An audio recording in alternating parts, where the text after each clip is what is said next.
What's up everybody, it's KelseeBrianaJai here with a video on two eyeshadow palettes that I picked up from the Sephora brand. These are the Sephora Pro eyeshadow palettes. I picked these up at a Sephora in Houston, Texas at the Galleria. They have three of them. They only had two. This one is the cool eyeshadow palette and this one is the warm eyeshadow palette. Third eyeshadow palette that I didn't get a chance to get was the editorial one.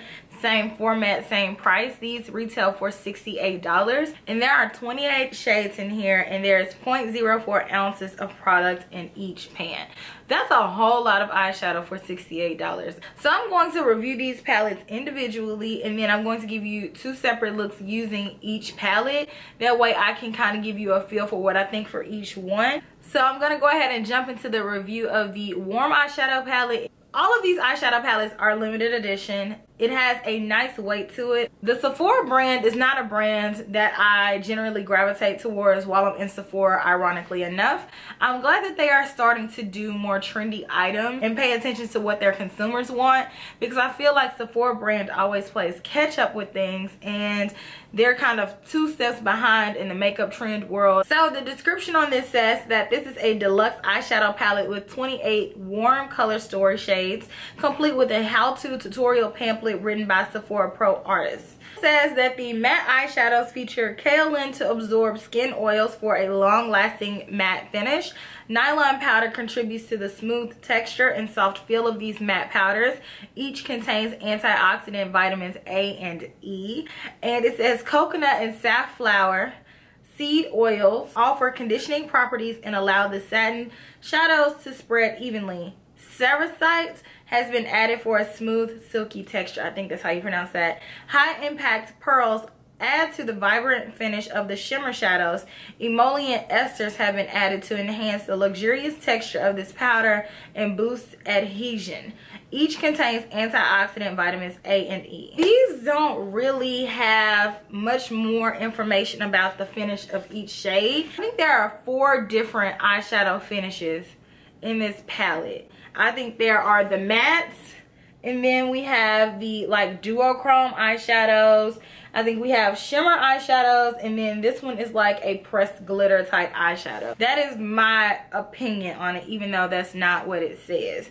For me, I feel like I can't do a lot of different looks with this eyeshadow palette.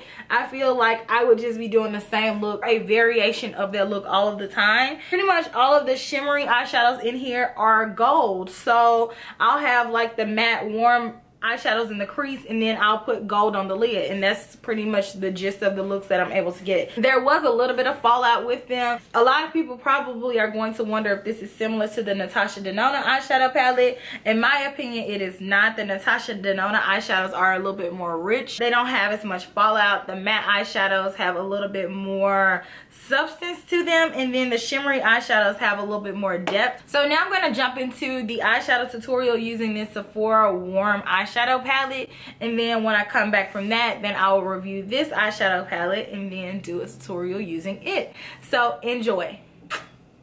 First color that I'm going to take is Oat. I'm going to fluff this all over the lid. I actually meant to take the color Biscotti. This Oat is a little bit too gray toned. Next I'm going to take the color Camel, and I'm going to put this down as my first transition color. So back and forth. Next I'm going to go in with the color Khaki, and I'm going to put this directly into my crease.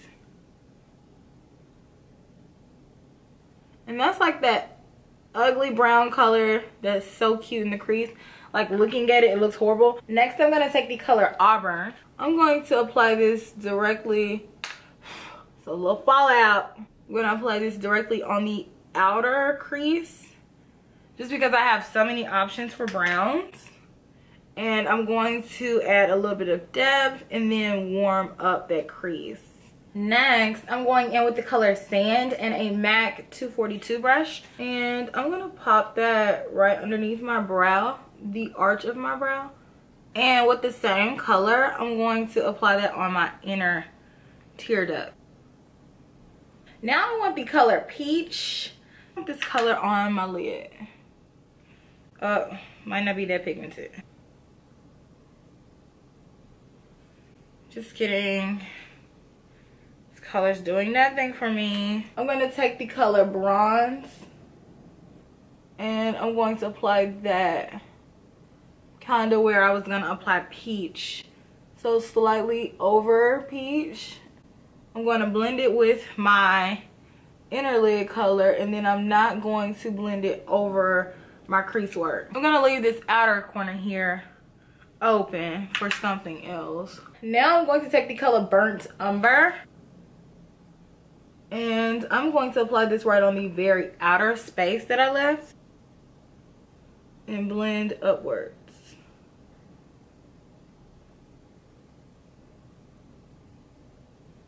I went too far up.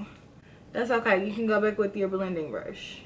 Picking up a little bit of Adobe with my blending brush, I'm going to lightly dust that like right here on this little pocket, like on the edge of where everything is. So this is what I'm going for on the top lid. I'm going to clean up. I do have a little bit of fallout here, so I'm going to clean that up and then I'll be right back. Now let's finish off these eyes. I'm going to go back with the color Sand, and this is a Tom Ford number 15 brush. I'm going to re-intensify this color. Same brush, I'm going to take the color Terracotta.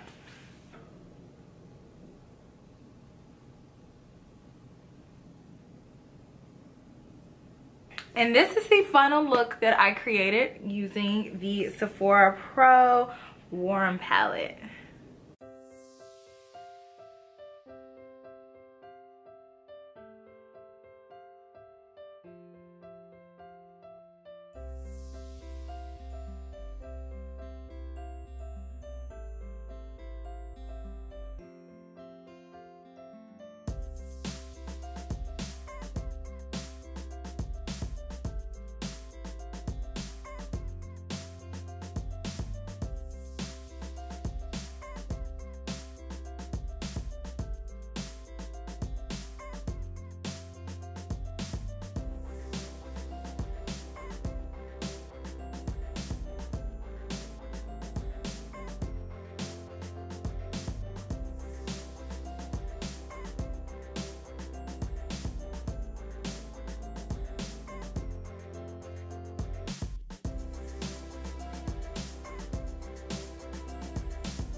Firstly, I'm going to apply some eye primer. Next, I'm going to go in with the color Linen and a Chikahodu GSN 10 brush. I'm going to set that paint pot.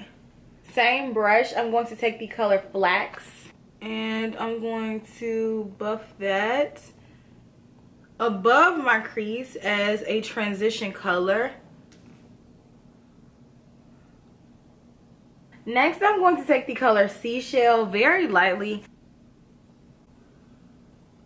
I'm going to switch to a MAC 242 flat shader brush and same color on the inner corner.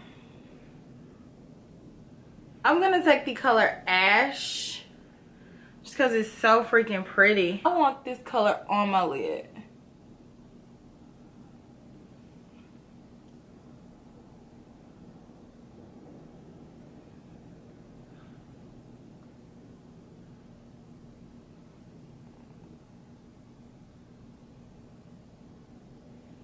Next, I believe this is how you say this, I'm going to take the color Croquoise with the same Chikahodu brush, and I'm going to apply this on my very outer corner and blend it up.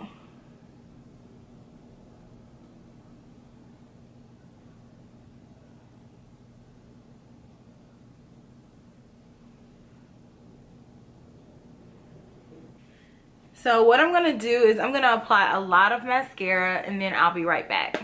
So this is the final look that I did. Something really quick and simple.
The look that I created with this palette was cool.